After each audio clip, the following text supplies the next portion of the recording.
Hugh Grant, el inglés de pelo revuelto, que convirtió la torpeza en una forma de arte. Construyó su carrera interpretando al bufón encantador que siempre conquistaba a la chica. Pero aquí reside la cruel ironía que nadie previó. El actor que hizo creer a millones en el amor pasó décadas huyendo de él, saboteando cada oportunidad de ser feliz hasta que no le quedó nada que destruir. A sus 65 años, rodeado de riqueza y con 5 hijos de 2 madres diferentes, disfruta de lo que deberían ser sus años dorados, pero quienes lo conocen dicen que la luz se apagó hace mucho tiempo. ¿Qué le sucedió al hombre que una vez lo tuvo todo y por qué dedicó su vida a destruirlo todo? Nacido el 9 de septiembre de 1960 en Hammersmith, Londres. Hugh John Mungo Grant llegó a un mundo de privilegios propios de la clase media alta. Su padre, James Murray Grant, vendía alfombras tras una carrera militar, mientras que su madre Finvola Susan MacLean impartía clases de latín y francés en un prestigioso colegio privado del oeste de Londres. En su hogar reinaba un ambiente muy británico, sobriedad y compostura, donde las emociones se guardaban bajo llave como la vajilla fina. El joven Hugh asistió al exclusivo colegio Latimer Upper School antes de ingresar en el New College de Oxford para estudiar literatura inglesa. Y fue allí entre las torres soñadoras y los pretenciosos jóvenes del mundo del teatro donde la inseguridad comenzó a arraigarse. Sus amigos de aquella época lo recuerdan como un tipo tremendamente divertido, pero extrañamente distante, alguien capaz de cautivar a cualquiera, manteniendo a todos a distancia. Se unió a la Sociedad Dramática de la Universidad de Oxford y descubrió que podía esconderse tras los personajes, en lugar de ser él mismo, un truco que utilizaría durante las siguientes 4 décadas. Tras graduarse en 1982, Grant se adentró en el brutal mundo de la actuación profesional sin más respaldo que un acento refinado y unos pómulos prominentes. Su primera película, Privileged, rodada mientras aún estudiaba en Oxford, desapareció sin dejar rastro. Pasó finales de los 80 haciendo trabajos intrascendentes en televisión y teatro que apenas le alcanzaban para pagar el alquiler de un modesto piso en Londres. Su papel en Maurice 1987, el drama de época de James Ivory, debería haber sido su gran oportunidad, pero pasó desapercibido dejándolo a un desconocido a los 27 años. A los 30 consideraba seriamente abandonar la actuación por completo.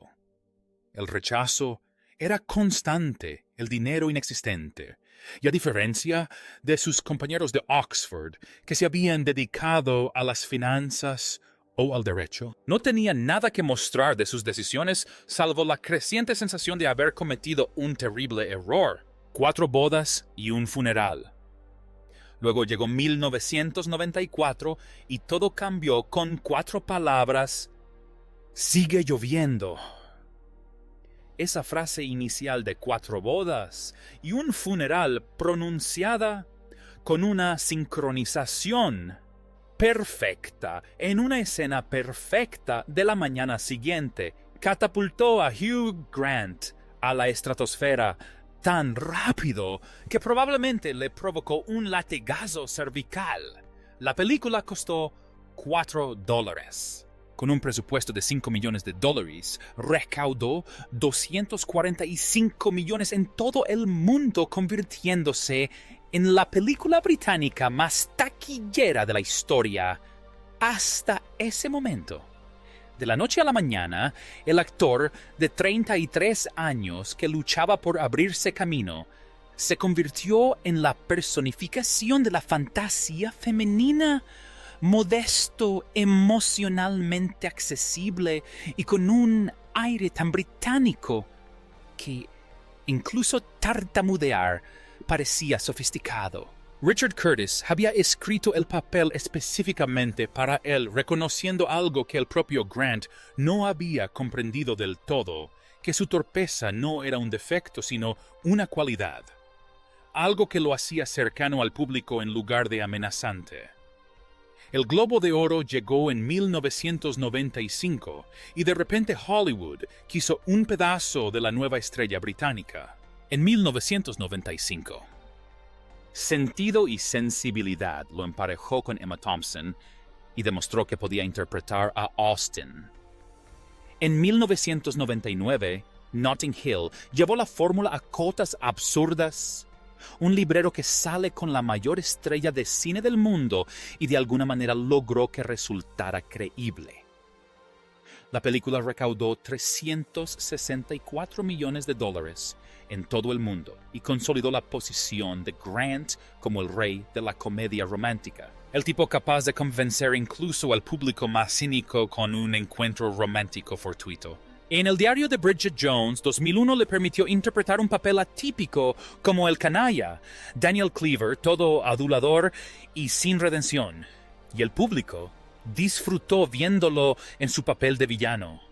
A principios de sus 40, Hugh Grant había aparecido en películas que en conjunto recaudaron más de $3,000 millones en taquilla. Era sin duda un éxito rotundo. Entonces, ¿por qué el 27 de junio de 1995, en la cima de su fama, lo echó todo a perder en Sunset Boulevard? La noche que rompió la ilusión, Divine Brown, costó $60. Eso fue lo que Hugh Grant pagó por un encuentro en Sunset Boulevard en su BMW blanco. Y esos $60 se convirtieron en la transacción más cara de su vida. La policía de Los Ángeles los arrestó a ambos por conducta obscena en un lugar público, y por la mañana la foto policial había dado la vuelta al mundo. Allí estaba él, el encantador caballero británico, con una expresión a la vez culpable y desafiante, sorprendido, haciendo algo tan espectacularmente estúpido que ni siquiera sus críticos más acérrimos podían creerlo. No se trataba de un escándalo ambiguo donde se pudiera manipular la narrativa. Los hechos eran simples, sórdidos e imposibles de negar. Las consecuencias deberían haberlo destruido. En cambio, ocurrieron algo mucho más extraño, lo hicieron más famoso. Grant apareció en el programa Tonight Show de Jay Leno y se enfrentó a la pregunta que todos querían que se respondiera. ¿En qué demonios estabas pensando?, preguntó Leno. Y Grant, en un momento de brillante honestidad o de calculado intento de minimizar los daños, simplemente dijo: «Creo que en la vida uno sabe distinguir entre lo bueno y lo malo, y yo hice algo malo, y ahí lo tienen». El público aplaudió. Resulta que a Estados Unidos le encantaban las buenas disculpas. Y la autoflagelante culpa británica de Grant funcionó a la perfección ante la cámara. En cuestión de meses, su precio incluso aumentó. Los estudios se dieron cuenta de que el escándalo había obrado algo mágico. Lo hizo parecer real falible humano, el protagonista romántico perfecto, con un lado oscuro. Pero esto es en lo que la prensa no se centró, y lo que el propio Grant solo ha abordado de forma indirecta en años posteriores. Elizabeth Hurley lo apoyó. A pesar de la humillación, el acoso mediático y los monólogos cómicos nocturnos, permaneció a su lado. La actriz más bella de Gran Bretaña que podría haber tenido a quien quisiera, optó por perdonar al hombre que la había faltado al respeto públicamente de la manera más degradante. Aquello debería haber sido una llamada de atención para él. Ese debería haber sido el momento en que se diera cuenta de lo que tenía y cambiara de rumbo. Pero no fue así.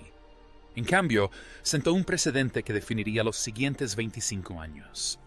Hugh Grant tenía una asombrosa capacidad para ser perdonado por comportamientos que hundirían a cualquier otro y una capacidad aún más asombrosa para desperdiciar cada segunda oportunidad que se le presentaba. El amor que se le escapó. Elizabeth Hurley conoció a Hugh Grant en 1987 en el set de una producción española llamada Remando al Viento, cuando ambos eran desconocidos y luchaban por abrirse camino. Durante 13 años, fueron la pareja ideal del espectáculo británico, bellos, talentosos y aparentemente perfectos juntos. Ella lo apoyó durante sus años de crisis, celebró con él su éxito y estuvo a su lado durante Divine Brown. Desfilaron juntos por la alfombra roja, se hicieron reír mutuamente. Y según todos los testimonios, se entendían de una manera poco común en las relaciones de Hollywood. Todos daban por hecho que acabarían casándose. Se equivocaron. En mayo de 2000 anunciaron su separación. El comunicado oficial fue cortés, vago y con un marcado estilo británico. Siguen siendo amigos íntimos y no tienen más comentarios al respecto.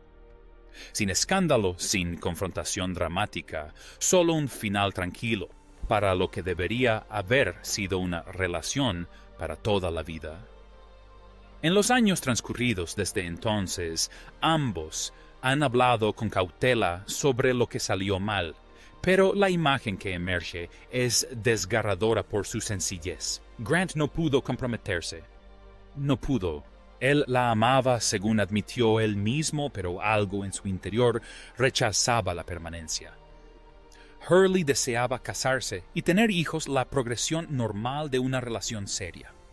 Grant buscaba vías de escape y una negación plausible, el equivalente emocional a mantener un pie fuera de la puerta. Ahí radica la tragedia. Grant sabía que estaba cometiendo un error, incluso mientras lo cometía. En una entrevista de 2016, admitió que no haberse casado con Hurley probablemente fue una tontería. Probablemente debería haberle propuesto matrimonio y haberla convertido en mi esposa, dijo con una melancolía nostálgica que no cambia nada. Para entonces, Hurley ya se había casado, divorciado, tenido un hijo y había rehecho su vida. Había construido algo más allá de su relación. Mientras tanto, Grant había pasado esos mismos años alternando entre romances casuales y una creciente reputación como el soltero más reacio al compromiso de Hollywood. Años turbulentos. Tras Hurley llegó el caos. De 2004 a 2007, Grant salió con Jemima Khan, la socialité británica y exesposa de la leyenda del cricket pakistaní Imran Khan. Era hermosa, inteligente y provenía de una familia adinerada. La relación debería haber funcionado. En cambio, siguió el mismo patrón, una conexión intensa, seguida del distanciamiento emocional de Grant. Khan se ha mostrado diplomática en las entrevistas, pero sus amigos de entonces insinuaron que le resultaba agotador que él no pudiera hablar de un futuro juntos. Rompieron en 2007 y Grant volvió a ser el soltero más codiciado de Londres, un título que empezaba a sonar más triste que inspirador para un hombre que se acercaba a los 50. Luego llegó Tinglan Hong. La actriz china tuvo una breve relación con Grant, fruto de la cual nació su hija Tabitha en septiembre de ese mismo año. La respuesta de Grant fue reveladora. Reconoció la paternidad, brindó apoyo económico, pero dejó claro que no estaban juntos. «Estoy encantado de ser padre», declaró a la revista People, en un comunicado que de alguna manera sonaba a la vez responsable y distante emocionalmente. La situación se complicó aún más. En 2012, mientras mantenía una relación intermitente con Hong, Grant también salía con Anna Eberstein, una productora de televisión sueca. Hong dio a luz a su hijo, Felix, en diciembre de 2012. Eberstein dio a luz al tercer hijo de Grant en septiembre de 2012. Lo leyeron bien. Hugh Grant tuvo 2 hijos con 3 meses de diferencia con 2 mujeres distintas. Los tabloides se dieron un festín. Eberstein tuvo 2 hijos más con Grant en 2015 y 2018, 5 hijos en total de 2 madres diferentes, y durante todo este tiempo, Grant nunca dio a entender que estuviera buscando una familia tradicional. No fue hasta mayo de 2018, a los 57 años, que finalmente se casó con Anna Eberstein en una discreta ceremonia en Londres, la carrera que llegó a odiar. Mientras su vida personal se desmoronaba, la profesional de Grant agonizaba lentamente en un escenario más público. La década del 2000 no fue benévola con el rey de la comedia romántica. Música y letra. 2007 recaudó la respetable cifra de $145 millones en todo el mundo. Pero las críticas fueron tibias y la fórmula se estaba agotando. Él así oído hablar de los Morgan. En 2009, la película fue un fracaso estrepitoso, recaudando apenas $85 millones frente a un presupuesto de 58 millones, y recibió duras críticas que señalaron que ver a Grant interpretando al mismo inglés nervioso por 100ª vez había perdido su encanto. El fiasco de Cloud Atlas en 2012 lo vio cubierto de un maquillaje extraño en un proyecto personal de los hermanos Wachowski que dejó a todos perplejos. Grant admitió posteriormente que odió la experiencia y se sintió humillado por el resultado. Pero lo cierto es que Hugh Grant también odiaba las comedias románticas. En innumerables entrevistas a lo largo de la década de 2000 dejó muy claro su desprecio por el género. Afirmó que las comedias románticas estaban por debajo de su talento y sugirió que la única razón por la que seguía haciéndolas era el dinero. Esto da muy mala imagen. Insulta el trabajo que te hizo famoso a los directores que te contrataron y al público que compró entradas. También es honesto de una manera casi admirable. Grant realmente no soportaba aquello en lo que era mejor, lo que plantea una pregunta incómoda. ¿Qué le sucede a una persona cuando pasa 15 años siendo aclamada por un trabajo que detesta? Para 2014, Grant prácticamente había dejado de actuar. Más tarde afirmó estar deprimido, agotado y sin saber qué le deparaba el futuro. La industria había evolucionado.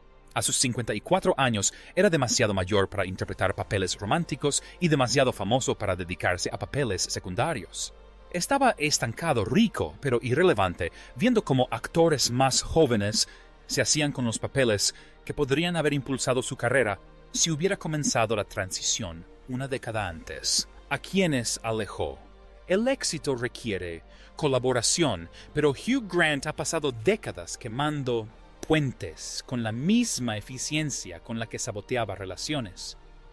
La lista de personas que trabajaron con él una sola vez y nunca más es reveladora.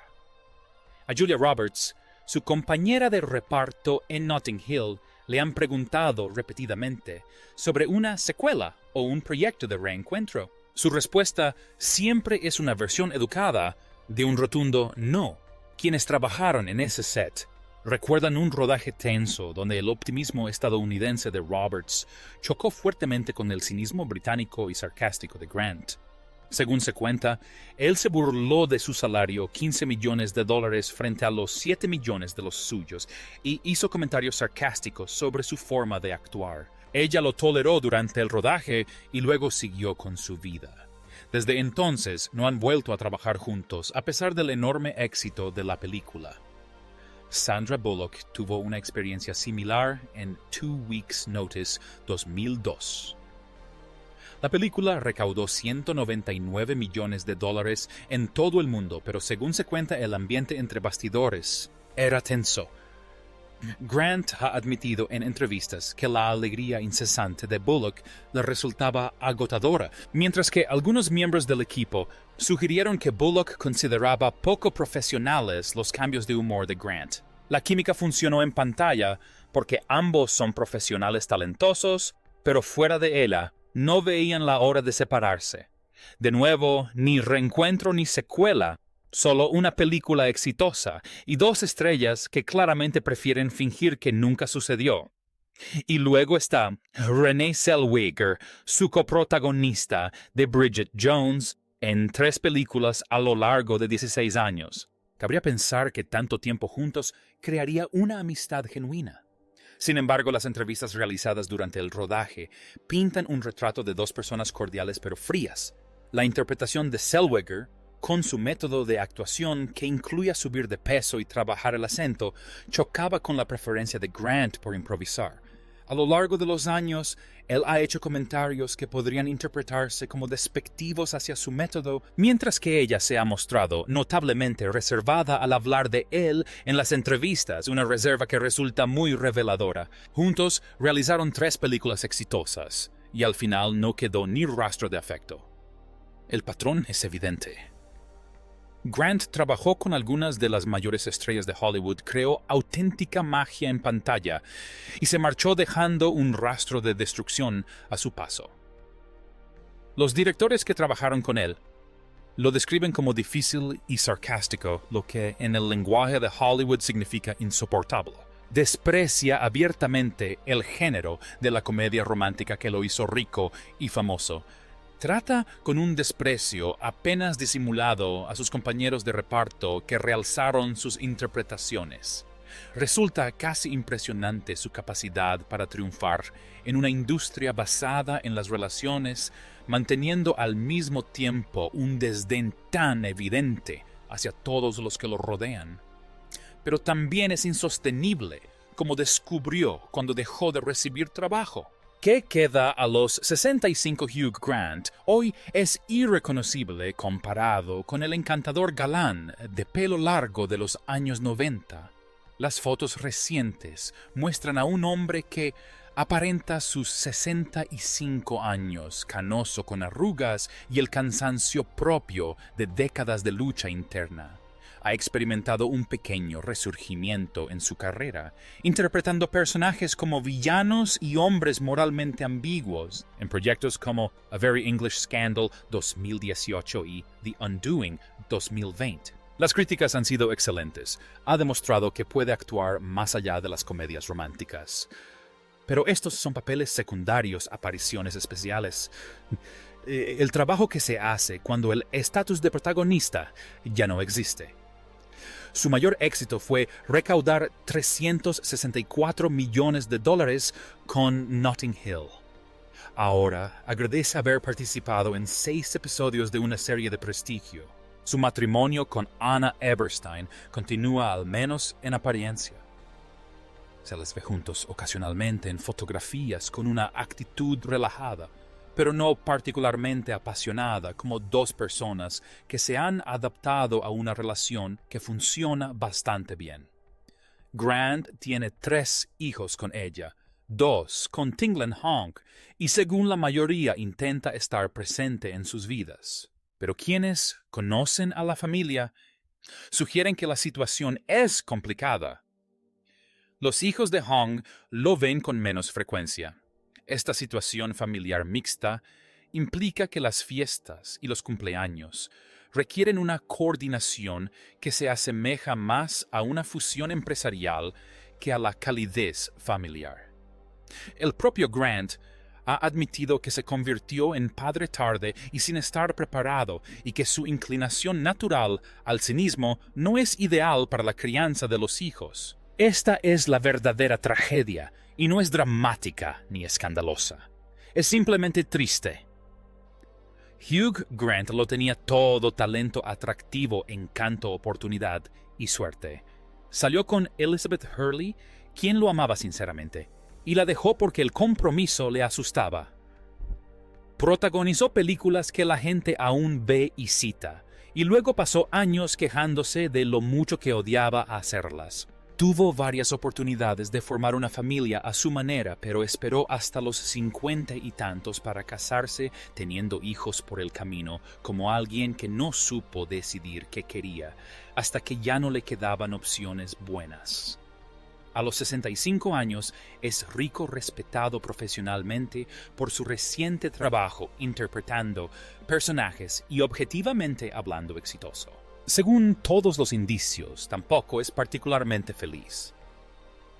La chispa que lo hacía encantador en pantalla, que hacía que el público lo apoyara, a pesar de sus defectos, parece haberse apagado en algún momento. El hombre tras el tartamudeo. Entonces, ¿qué pasó? ¿Cómo es posible que alguien que lo tiene todo termine con tan poco que realmente importe? La respuesta más sencilla es el autosabotaje. Grant tiene algún problema psicológico profundo que lo lleva a destruir todo lo bueno en su vida. Probablemente sea parcialmente cierto. El incidente de Divine Brown no fue un accidente ni un momento de debilidad. Fue una decisión deliberada de arriesgarlo todo por algo sin sentido. El tipo de decisión que solo tiene sentido si una parte de ti desea que te atrapen. El patrón en las relaciones, siempre huyendo cuando las cosas se ponen serias, sugiere que alguien le tiene pánico a la intimidad real. Y sus decisiones profesionales como rechazar el género que lo hizo famoso y romper relaciones con sus compañeros de reparto solo tienen sentido si se interpretan como una forma de castigo, ya sea para sí mismo o para la industria, que nunca lo tomó en serio como actor dramático. Pero también hay algo más en juego. Algo más sutil y más británico. Grant creció en un mundo donde la honestidad emocional era una debilidad, donde la vulnerabilidad resultaba vergonzosa, donde la respuesta adecuada a los sentimientos profundos era una broma autocrítica y un cambio de tema. Desarrolló su carrera interpretando personajes que encarnaban precisamente esa visión del mundo, hombres encantadores, que usaban el humor y la torpeza para evitar tener que mostrarse tal como eran. La tragedia reside en que no pudo separar la actuación de la persona. El tartamudeo que parecía tan entrañable en la pantalla era en realidad un mecanismo de defensa, una forma de esquivar conversaciones serias sobre temas importantes. Cuando se dio cuenta de que había pasado décadas escondiéndose tras un personaje, este ya lo había consumido todo. En entrevistas recientes, ahora que es mayor y en teoría más sabio, Grant a veces deja entrever sus verdaderas intenciones, admite que debería haberse casado con Hurley, reconoce que su desprecio por las comedias románticas probablemente fue una ingratitud y un error, admite que tener hijos con dos mujeres diferentes en relaciones simultáneas no fue en sus propias palabras lo ideal. Estos momentos de sinceridad resultan casi dolorosos de presenciar, porque llegan demasiado tarde para cambiar nada. Son las revelaciones que uno debería tener a los 35, no a los 65. Son el tipo de autoconciencia que podría haber salvado sus relaciones, su trayectoria profesional, su felicidad, si tan solo hubieran llegado unas décadas antes. ¿Qué le depara el futuro a Hugh Grant? Probablemente más papeles de personajes. Se le da bien interpretar a canallas y villanos roles que le permiten usar el sarcasmo natural, que lo convirtió en un galán romántico tan difícil de interpretar. Su matrimonio con Anna Eberstein probablemente continuará porque ¿qué alternativa hay a los 65 años con 5 hijos? Divorciarse, empezar de cero, intentarlo de nuevo. Eso es cosa de jóvenes, y Grant perdió esa oportunidad cuando estaba demasiado ocupado huyendo de Elizabeth Hurley. Los niños crecerán con suerte con menos traumas de los que podría sugerir el complicado historial amoroso de su padre. El dinero durará. La fama se desvanecerá en ese tipo de reconocimiento reservado para quienes fueron muy populares en los años 90, recordados con cariño, pero que ya no son relevantes. En sus 65 años, Grant sigue siendo el mismo encantador, atormentado, lo suficientemente consciente de sí mismo como para ver sus defectos, pero no lo suficientemente motivado como para corregirlos. No se trata de un villano, ni siquiera es particularmente dramático. Es simplemente un hombre que lo tenía todo a su favor y no supo encontrar la felicidad, lo cual resulta aún más desgarrador que cualquier escándalo.